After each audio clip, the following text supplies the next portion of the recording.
I'm Heidi Johnson. I'm the Director for Behavioral Economics here at the Financial Health Network. And I'm thrilled to be joined today by Jason Archambault at Truist Bank. Jason is a Director of Behavioral Economics and Advanced Research Applications at the bank. And we're so glad you could join us today. Thanks for being here. We're very excited for this conversation because we think there's so much opportunity to use behavioral economics to find out what works. So that's what we're going to dig into.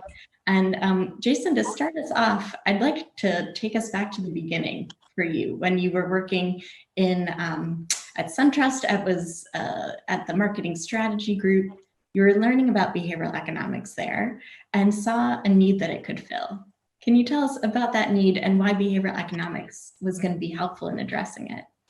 Yeah, so my background is mostly in traditional market research. Spent most of my career doing that. And I was tasked at one point to look at how we could work with an academic institution and partner with them to co-sponsor a piece of research. And as I started investigating who in the academic space could be a good partner, I found my way into the world of behavioral science, and in particular behavioral economics, and got fascinated with the theories and the principles and the biases and how psychology was at play with traditional behavioral economic or traditional economic thinking. And I said to myself, wow, we're at the bank, I don't think we're really applying these insights in a big way. And I think there's just huge opportunity to fill that void. Yeah, and I think that's a growing recognition, right? That's reflected in the proliferation, I think, of behavioral teams. You probably know Steve Wendell at Morningstar has been running a research project to look at behavioral teams around the world, across industries, and is finding that, the vast majority of them have started up just in the last few years. So, it's this growing field. Can you tell us a little bit at Truist Bank, how new was using behavioral economics and what was it like to get that team started? Yeah, well, I think in a lot of ways it was new, and in a lot of ways it's still new for a lot of people. Truist is a new brand to a lot of people. So we're the two merged companies, merger of equals between SunTrust and BB&T.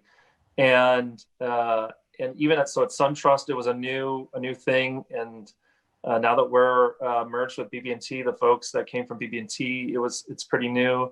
I'll say the ideas behind behavioral science and in particular behavioral economics, there's applications that had already existed within our experience design and innovation group, but there was nobody with very specific, deep experience in the applied behavioral sciences space.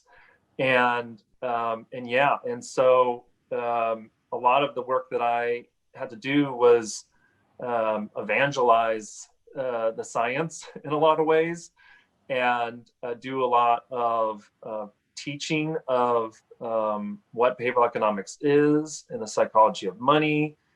And I owe a debt of gratitude to our partner.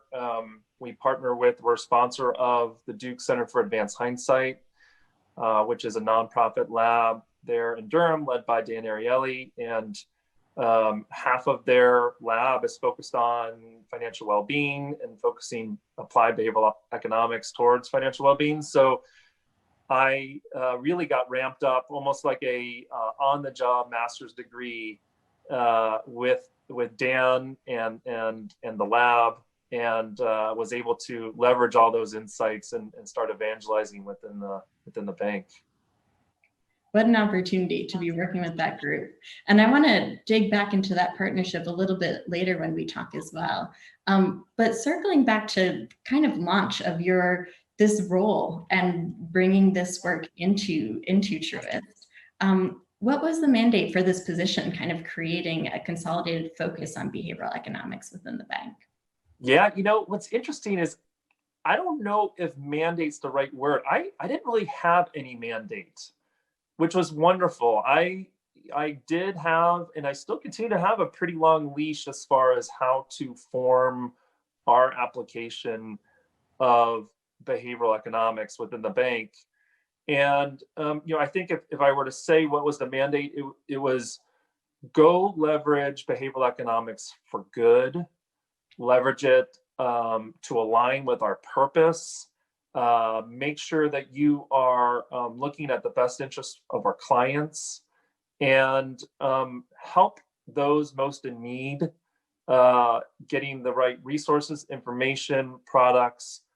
And so I would say that was really more the mandate. And then it was really coming upon me to figure out how I was going to sort of structure and apply it, which, in a lot of financial services or banks, a lot of times they sort of point the BE direction towards the wealth and advising space. And I made a concerted decision to say, you know what, we are going to serve the interests of all of our clients with this. This is a powerful tool that should be leveraged for all and not just those with the high degree of wealth. So that was my own personal, and it aligns obviously to our purpose, Truist purpose of inspiring and building better lives and communities. And so that means the lives and communities of everyone, not just those that have higher means. So that was what I focused on.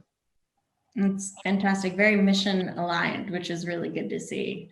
Let's dig into kind of, now that you've got this team up and running, can you share some examples of projects you've worked on, ways you've been able to bring behavioral economics into that work to improve the financial health of all of your customers? Yeah, sure. I'll try to go through a good amount. I'm going to be sensitive to not tip my hat to too much proprietary information here, but so as I mentioned, we point our BE science towards all areas of the bank, and I've been fortunate to be able to do a lot of different projects and application.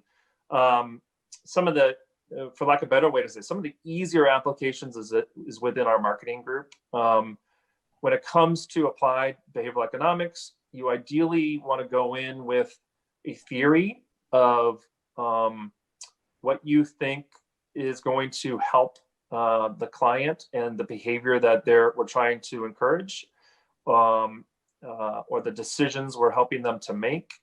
And ultimately, you don't know whether or not your intervention that you create is actually going to have the intended consequence that you want. So we try to form everything in a test, and not just a research test, but really a test within the wild, right? So within marketing, we already have a really strong A/B testing infrastructure. So it's really easy to bring in behavioral science-based principles and ideas. For instance, just recently, one of our projects was, how can we help convert our non-digital users to digital?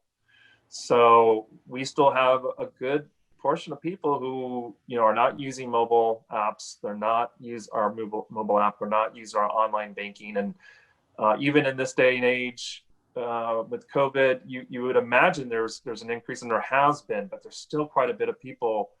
And there's tons of benefits both from the bank and from clients to get them into the digital platform. So how can we apply behavioral science to help nudge them towards that? And so we ran some campaigns. We're still running the campaigns around goal gradient theory. So how can we frame it as you are one step away from completing your account setup? Go here to create your online profile, or go here to upload the app. We used social norms. So we said something like, 80% of clients like you are online. If you're not, click here to go online. And we've seen some powerful results from that. We've actually seen quite a bit of people who have been engaged in our creative and have subsequently gone in and started downloading the app and going online. So we've seen the effects there. What I like to think is sometimes the world of applied behavioral science is zeroing in on the little things. And when I say little things, like we did a envelope test. It was a credit card to small business owners.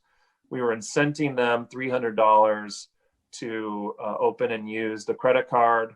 Our prior creative had earned $300 splashed all over the envelope.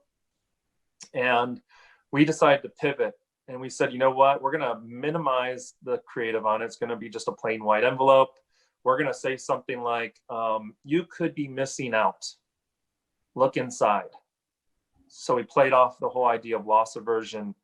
And what we found was that the splashy creative and the $300 on the envelope was not nearly as strong as the temptation of what was inside, and the idea that they might be actually missing out on something. And so we saw a huge spike of not only opens, but also credit card apps from it.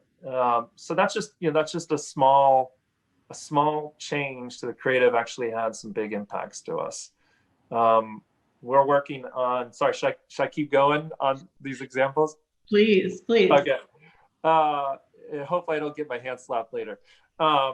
We are in particular when it comes to savings, which is building savings is an incredibly important aspect to apply behavioral science and behavioral economics. It's an important aspect to Duke Center for Advanced Hindsight. They focus most of their work on the LMI community, underserved, and so they come with a wealth of opportunities there. But one project that I'm really excited about is a partnership actually with a group called Commonwealth. And Commonwealth does a lot of work within the savings space, specifically with the LMI community. And we're actually working with them on a prized link savings platform for our underserved. And so I'm really excited about how that's going to come to fruition, how we're going to apply that, and how to use BE to get specifically that community to engage in that. That's a really exciting application, especially, as you mentioned earlier, so often behavioral economics has been used more upmarket, right? So for wealth management, investing, things that folks with higher incomes can benefit from. And to take that lens of thinking about, okay, these everyday financial products and everyday financial needs, that's exciting that you get to do that in your work at Truist. I'm wondering if you can speak a little bit to some of the challenges that you might encounter in implementing this work, because I think it's widely appealing, right? There's a lot of interest in behavioral economics, but when the rubber meets the road on actually executing some of this work, testing can be an obstacle sometimes. I'd love to hear about, what have you encountered and how have you overcome that? Yeah, so my positive spin on that is I see it as opportunities. And a lot of times I actually frame it as a behavioral economics frame around it, which is, let me sort of identify what the frictions are to these internal stakeholders in actually using BE, and then how can I either produce fuel or eliminate friction to get them to come in to leverage BE. I say that a little bit in tongue in cheek, but it is sort of true. I've been after this for 3 years now. There's been more receptivity to the world of behavioral economics within the bank, more now than ever. But there continues to be a lot of confusion about what exactly is it. Sometimes people think it's traditional market research. Sometimes people think, does this come with a price? Is this going to cost me something? My budgets are thin. They might say, you know what, we've got short timeline. Is this going to slow me down? And so sort of using the behavioral economics frame of the power of free, I say, you know what, this is going to be free. It's just going to, take my time and my Duke's partners' times potentially. And I really like to work within project groups. So, sometimes we look at it as a holistic BE application project. but most of the time it's embedded into a campaign development, it's embedded into the web page design, it's embedded into how we're designing experiences. And that takes many people, not just say myself and my team. So we like to embed ourselves within groups, and then it becomes not seen as something that's going to trip up their process, but more writing alongside their process. So, it's going to continue to come up. But I think the days, the weeks, the months that go by, people become more and more receptive and understanding. And I'll be honest with you, most of my time is evangelizing, like I said. So I'm literally talking to teams all the time with almost like a roadshow of what is behavioral economics, what is the psychology of money, how have we applied it within Truist, how should you be thinking about it, and so I try to use those tactics to try to alleviate the obstacles, the barriers to working together. I really like that idea of using behavioral economics to tackle those internal challenges and processes that can often be very meaningful for executing on that work. You touched on this a little bit, Jason, but I'd like to drill down on what teams work this best connects to, because I think that's helpful for other companies who are thinking about implementing behavioral economics. Where should that sit within the organization, and whose work does it relate to? Yeah. I mean, what's amazing for me about behavioral economics is it really can be applied and impact nearly everyone. I mean, and in every situation. So, for instance, I'm located within marketing, but we support the whole bank. I've seen it, have the group within, sort of a data science team, or a product vertical, or, as I mentioned, private wealth, or it could be within experience design and innovation. It could be housed within sort of some of the digital teams. I think in my world, I like having it housed where you can make the most impact across the company. It's not just a digital play. It's not just a product play. It's not just analytics and data science. It can touch so much. So, it's a good question. I would say wherever it goes, make sure it can still have the opportunity to touch as many areas as possible, and that where it's housed doesn't restrict its ability. And that's an important point, considering that the work to support and improve financial health it's a systems-wide endeavor. So with behavioral economics as a tool towards that end, that makes a lot of sense. Thinking about some more recommendations for companies before we turn to our audience questions, and just a reminder for folks, you can drop any questions that you've got for Jason into the chat. Another way that companies can configure this work is to build an internal team. You can bring in external experts, consultancies, folks like the Financial Health Network who can do that work on a consulting basis. Or you've mentioned your partnership with an academic institution, the Center for Advanced Hindsight at Duke. Could you talk a little bit more about that partnership, kind of what they're bringing to the bank, how you differentiate those roles, and how you think about the internal versus external question? Yeah, I think there's a lot of ways that you can go after it. My own personal experience is I came with a great amount of background in certain areas that was based in understanding consumer behavior based on traditional research, both qual and quant. I have a psychology degree, but I by no means had higher education within the applied behavioral sciences in a big way. So for me, I was bringing something new. I knew I needed to do whatever I could do to be upskilled in the space. And luckily for me, Truist, SunTrust, now Truist, really is an incredible company that supports growth in that way and supported me on that journey. And I recognize that as much as I'm getting upskilled, um, there's a large amount of information in academia still that has not completely proliferated into the corporate side and the applied side. And I just love having that sort of funnel into with new and novel ideas that are coming in constantly and how we can apply it. And so for me, it was a no-brainer to partner with Duke.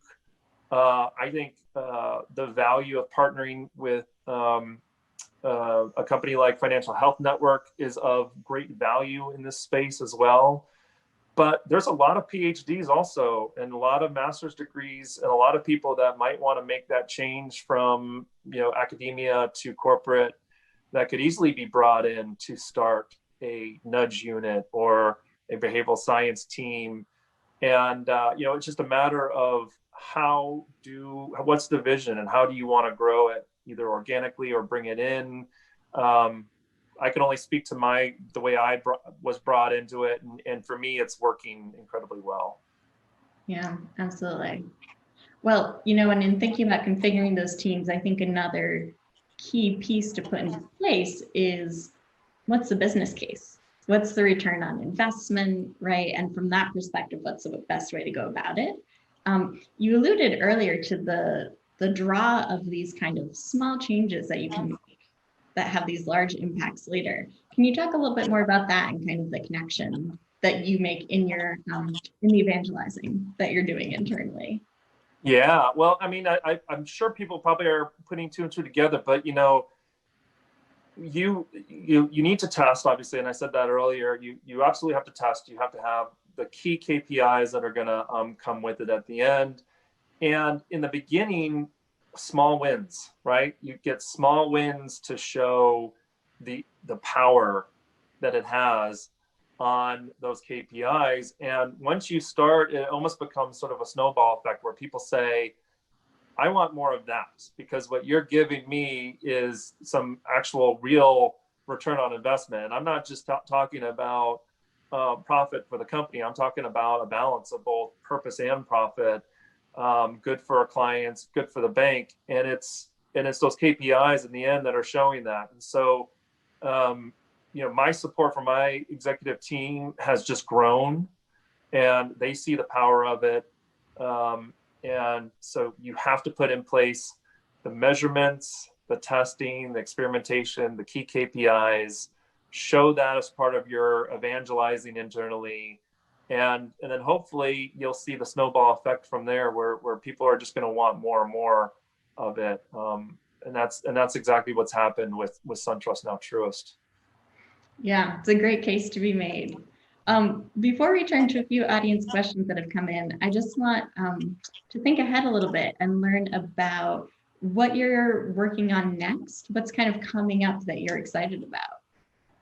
Yeah, so here I might be a little vague, but what I'm excited about is, so we're going through a merger, and two big banks becoming one, and everybody knows in COVID, so it has an impact on how we focus on our projects and how we're serving our clients. And so some of the things that we've been working on are sort of federating, and then some are incubating, waiting for where all of our systems are connected, platforms are connected, our brand is all synced up across the board.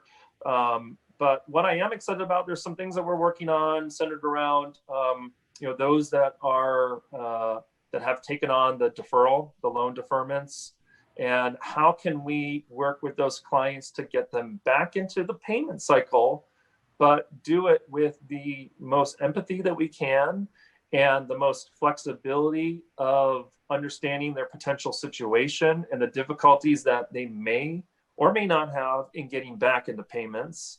But clearly there's an impact on if they go past the deferment period. And so we want to protect them, their financial wellness. And so clear communication, giving them flexibility, that's a project that I'm working on now, and I'm excited about how we're moving that along. So yeah, I would say that that's probably the some of the biggest areas.